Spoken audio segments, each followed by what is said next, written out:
प्रदेश में 10 सीटों पर उपचुनाव होने वाला है। सभी पार्टियां अभी से अपनी अपनी तैयारियों में जुट गई है। इसी कड़ी में हम बात करने वाले हैं बसपा के उत्तराधिकारी आकाश आनंद और आजाद समाज पार्टी के मुखिया चंद्रशेखर आजाद रावण को लेकर। नमस्कार, मैं रश्मि सिंह और आप देख रहे हैं सिटी हेडलाइंस भारत। बात करने की वजह यह है कि लोगों का मानना है कि आने वाले समय में इन दोनों नेताओं की अग्नि परीक्षा होने वाला है। ये दोनों नेता एक ही समाज से आते हैं, इसलिए इन दोनों नेताओं को अपनी जाति में राजनीतिक पैठ बनानी होगी। हालांकि चंद्रशेखर आजाद ने अपने संघर्षों के जरिए अपनी राजनीतिक पैठ बना ली है। नगीना से वो इस वक्त सांसद भी हैं, लेकिन आकाश आनंद के लिए अभी जमीन पर उतरकर संघर्ष करना बाकी है। तो आइए पहले आकाश आनंद के बारे में जानते हैं कि आखिर कौन है आकाश आनंद। बता दें कि आकाश आनंद बसपा सुप्रीमो मायावती के छोटे भाई आनंद कुमार के बेटे हैं। आकाश ने लंदन के बड़े कॉलेज से एमबीए की डिग्री हासिल की है। आकाश पिछले कई सालों से पार्टी में एक्टिव थे। यूथ को जोड़ने के लिए आकाश ने हाल में हुए 3 राज्यों के विधानसभा चुनाव की जिम्मेदारी संभाली थी। लेकिन आकाश आनंद के सामने मुश्किल उस वक्त खड़ी हो गई थी जब मायावती ने आकाश आनंद को ये कहते हुए बीएसपी के नेशनल कोऑर्डिनेटर के पद से हटा दिया था कि वो अभी परिपक्व यानी मैच्योर नहीं हो पाए हैं।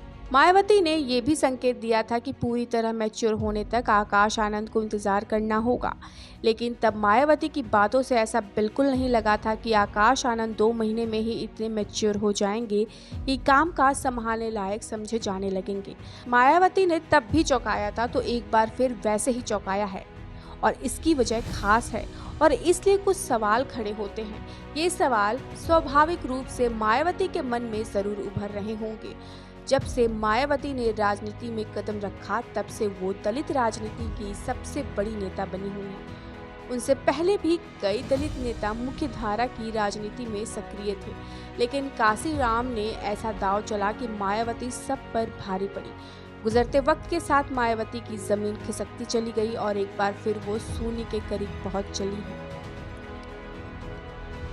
लोकसभा चुनाव में बीएसपी को 2014 की तरह एक भी सीट नहीं मिली थी। 2019 में अखिलेश यादव के साथ हाथ मिलाकर मायावती ने यूपी की 10 लोकसभा सीटों पर जीत हासिल की थी। यूपी विधानसभा में मायावती के पास कांग्रेस से भी कम सिर्फ एक विधायक है, जिसकी जीत में बीएसपी के मुकाबले उस विधायक का अपना योगदान कहीं ज्यादा है। अब सवाल उठता है कि क्या मायावती को नगीना लोकसभा सीट से आजाद समाज पार्टी के टिकट पर जीतकर संसद पहुंचे भीम आर्मी चंद्रशेखर आजाद के संभावित राजनीति उभार भी अभी से फिक्र होने लगी है? क्या मायावती को समाजवादी पार्टी के नेता अखिलेश यादव की पीडीए पॉलिटिक्स की उत्तर प्रदेश में मिली कामयाबी से भी डर लग रहा है?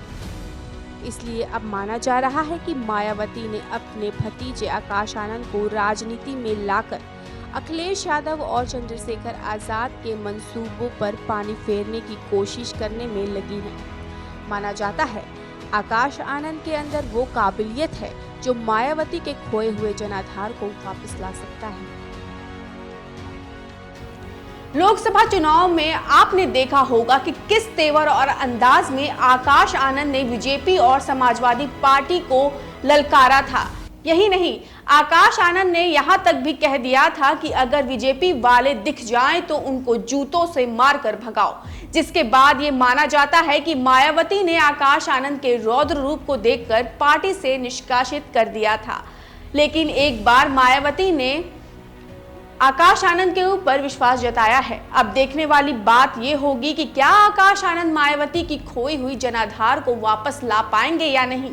दूसरी बात, आकाश आनंद के सामने सबसे बड़ी चुनौती चंद्रशेखर आजाद है, जो इस वक्त युवा दलितों के दिलों की धड़कन है। चंद्रशेखर के साथ दलितों का एक बड़ी आबादी खड़ी है, जिसको आकाश आनंद को अपने साथ लाना होगा। आकाश आनंद के सामने दूसरे सबसे बड़ा चैलेंज ये है कि जिस चंद्रशेखर आजाद को कभी मायावती ने अपनाने से मना कर दिया था, आज वही चंद्रशेखर सांसद बनकर मायावती को चैलेंज कर रहे हैं। खुद की पार्टी बना ली है। दलितों के मुद्दों पर मुखर होकर संसद सत्र के दौरान दलितों के आवाज उठाने पर काम भी किया है। इसलिए मायावती और आकाश आनंद को सबसे पहले अपनी राजनीतिक पकड़ को मजबूत बनाए रखने के लिए दलितों के दिलों में चंद्रशेखर से ज्यादा विश्वास बनाना पड़ेगा। खैर, अब देखने वाली बात यह होगी कि आकाश आनंद और चंद्रशेखर आजाद रावण में कौन किस पर भारी पड़ेगा।